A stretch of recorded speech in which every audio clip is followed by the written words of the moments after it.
In previous video, we have seen how to write simple Java program and how to compile and run that Java program. In previous example, we have put all our code in main method.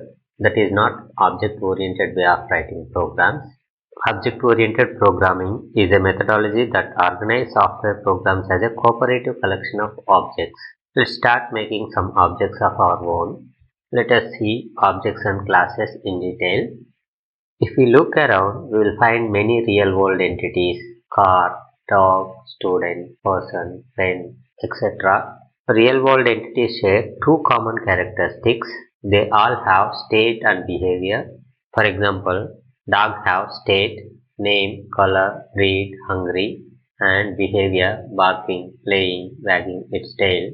Your desktop lamp may have only two possible states, on and off, and two possible behaviors, turn on and turn off. In object-oriented programming, we can think of each of these real-world entities as a special type of thing in our code called as object. These software objects have similar qualities and abilities as the real-world objects they represent. By doing this, we can organize our code in a way that mirrors the real world, making it easier to understand and work with. Each object keeps track of its own information and can perform actions related to it, just like real-world objects do. This is the basic idea behind object-oriented programming, representing the real-world objects and their interactions in the code. Now, let us see classes. We have seen real-world entities: dog, person, student, pen. We need to represent these entities in our code. For example, to represent numbers, we have integer, float, double, these kind of data types. But how to represent this kind of real world entities or objects? We have type builders like structures and unions in C. Structures often prefer to define a dumb user-defined data types that are used primarily for holding data. Class is an implementation of user-defined data types that exactly behave like real-world objects. Since real-world objects will have state and behavior, that's why class will have data as well as associated behavior of objects, unlike structures. Class is defined by class keyword in Java. It contains data fields and behavior of objects. With this, we can create objects of that particular type. Here it is my class type. This is the general form of class. The class will contain its properties and associated behavior means methods. So we can define class like this. Class is a structure with set of methods and data entities associated with it. We can define class to represent real-world entity person like this. Person is more complex object, but here we are representing only abstract view of person. Means person can have name, date of birth, height, weight, what he is doing, what is his eyes color, but we are ignoring all of those details, but we consider some properties of person which are necessary in that context. For example, here person can have name, age and gender, and its behavior print details, and this print details method will print person name, age and gender.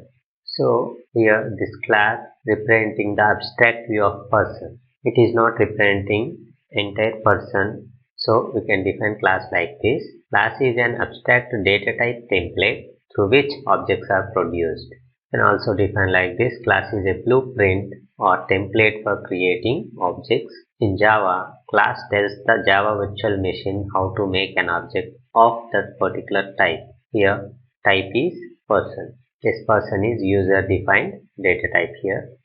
In Java, while writing class names, we will use initial letter with capitalized. Here, P is capital. It is a convention in Java. Usually, class names are nouns. While giving names to the method names in Java, method name should be a verb, should start with small letter. These are the two conventions while giving names for classes and methods in Java. We have already seen real-world objects. Real-world objects has state and behavior Object is an entity that exhibits some well-defined behavior.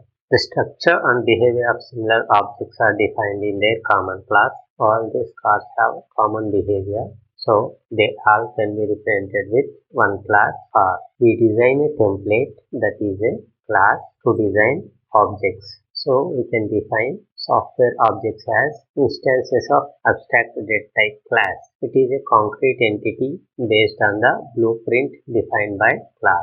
When we create an object of class, we are creating a specific instance of that class with its own unique data. A typical Java program creates many objects. Objects interact by invoking methods. Through these object interactions, program can carry out various tasks. Here we have a small program called PersonDemo. This creates our first object of type person.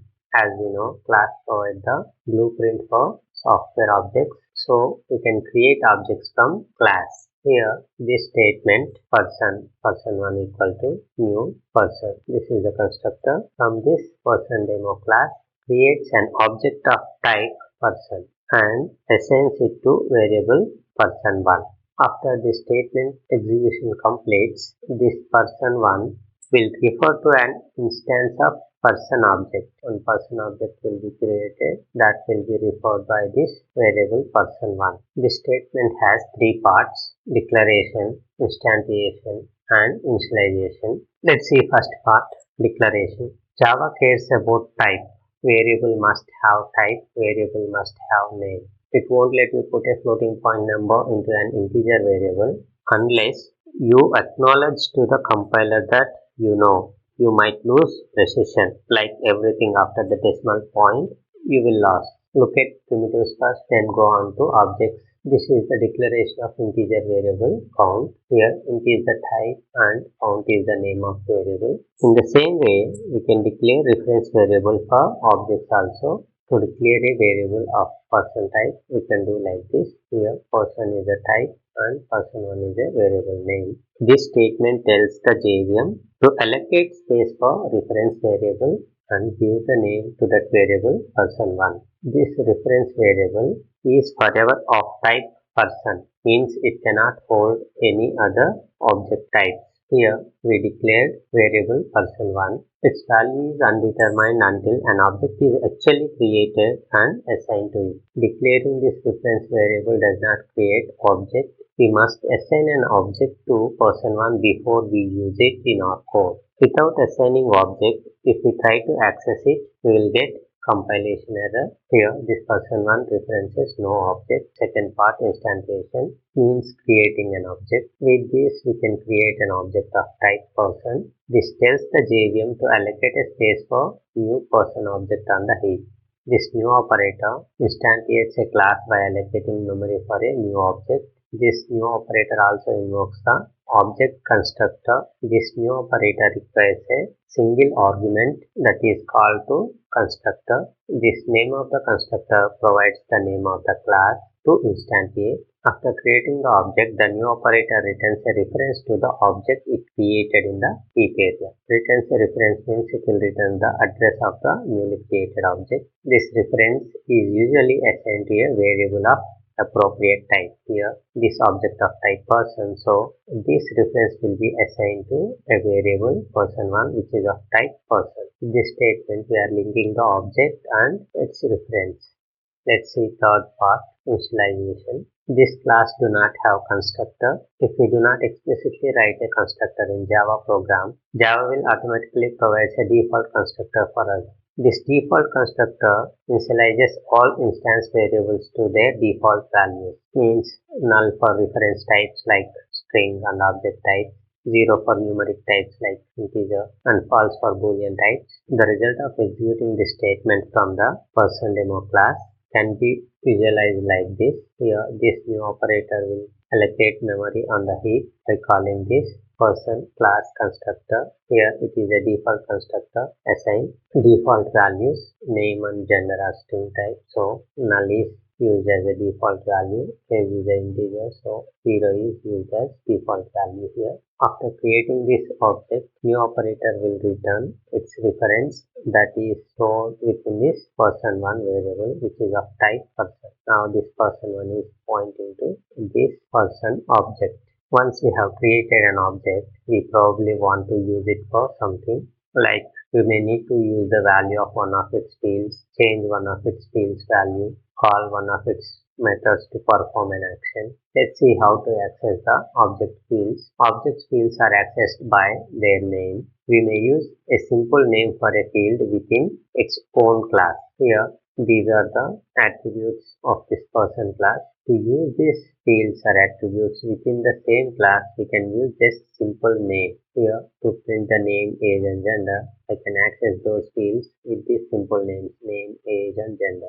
But to access the same field, the code that is outside the object class must use an object reference followed by dot operator followed by simple field name. This dot operator links the name of the object with the name of instance variable. For example, the code within this PersonDemo class is outside the code for the person class. Here, this code is within another class, not within the person class. So, to refer to the fields within the person object, person1, it must use the names like this, object reference person1 followed by dot followed by field name. Here it is name. Similarly, person1 dot age and person1 dot gender. To assign the John value to the person1 object's field name, we can assign like this. Similarly, to assign value 1 to the person1 object's age field, like that we can even define for gender also. This statement tells the Java compiler to assign the copy of a name that is contained within the person1 object with value John. After execution of these three statements, those default values to this object change with this newly assigned value John, age 1 and gender male. In general, we can use dot operator to access both instance variables and instance methods within an object. We can also use an object reference to invoke objects methods. We append the method simple name to the object reference with the dot operator. If there are any arguments, we need to provide those arguments within this parenthesis. Suppose if method does not require any arguments, we can simply use this empty parenthesis. The call to this print details method will print the details of a person which is defined within this person class. Let us see difference between class and object. The difference between class and object is similar to that of a type and variable in traditional languages. Here, class is abstract concept or blueprint for an object, but object is a concrete realization or instance of a class. Class tells the virtual machine how to make an object of that particular type. Object used to represent a specific instance of a class. Each instance will have its own copy of data and interact with its attributes and methods. First, we need to write a person class to define person object. Let us open this terminal. I have written our previous program in this folder. Let's create one Java file, person.java. Here we are considering only three properties of a person: name, age and gender. Name is of type string, age is integer, and gender is also string. Let us write one method to print the details of person.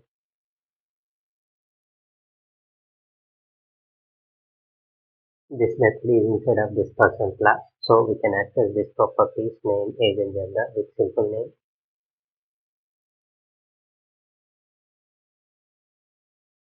Let's copy this.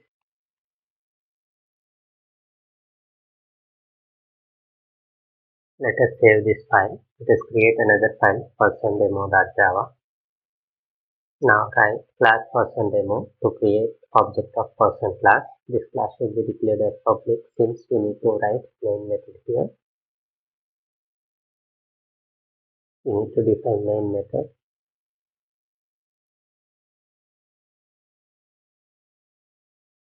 Now we can create person object. Person object is of type person class. So person and object name is person1.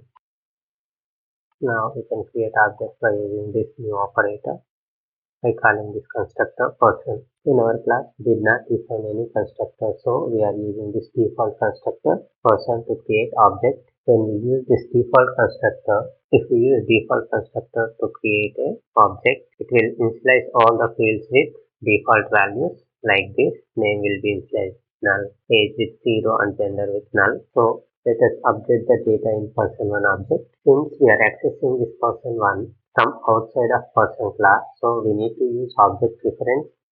Here it is person1 followed by dot operator followed by field name.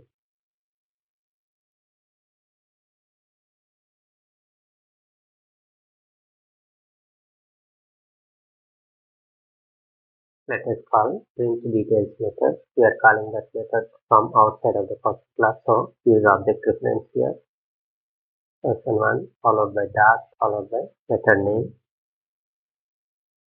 Let us save this. From these two Java files, we need to compile this second one, PersonDemo.java file. Since we have written main method within this file, let us compile this Java PersonDemo.java. It is successfully compiled. Then these two .class files will be created within the same directory, person.class and PersonDemo.class. Now we need to execute this PersonDemo.class file. Now we can execute this file like this.